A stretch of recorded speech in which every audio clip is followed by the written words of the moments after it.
Yung pagtatawas, basically, ito yung tinatawag natin na community knowledge, no?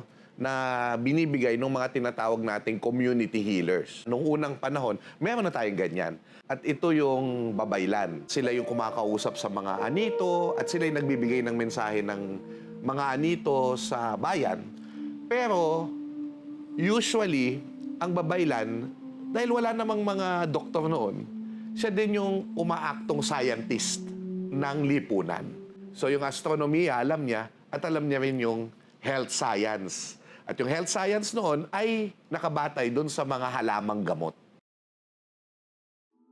Bahagi ng kanyang pakikipag-usap sa anito ay yung chanting. Yung mensahe ng anito, ibibigay rin niya through chanting. So siya mismo, sinasaniban. Kasi yung Pilipino, ano sila yung gusto nila visual. Parang kapag hindi nila nakikita yung nangyayari, parang hindi nila mapaniwalaan. So, kailangan may mga ganong mga performances. Of course, eventually, papapalitan ngayon yan dahil darating yung Spanish. Yung mga babaylan, basically, i-discredit sila dahil yung mga Kristiyano, may bagong religion, spiritual leader kasi itong mga to eh. So, sila yung sasabihin mga sila, aswang, mga mangkukulam. So, mapupunta sila sa mga kabundukan, yung iba, aapihin, eventually, darating din yung modernong siyensya. Actually, magkakaroon ng urbanisasyon sa iba't ibang lugar. Kaya, ang mangyayari doon, unti-unti, parang nawawala yung kahalagahan ng traditional medicine. May pinupunan kasi yung community healer na need. Ito yung kakulangan ng mga doktor natin sa Pilipinas. No? Hindi naman lahat ng baryo may doktor, di ba? Pero ang mga baryo may mga community healer.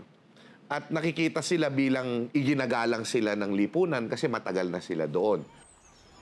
Ang pagtatawas ay more than medicine, kultura talaga natin yan.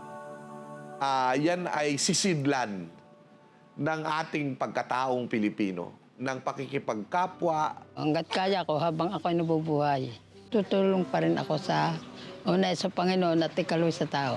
Kailangang ma-preserve din yung mga faith healer na lehitimo, no?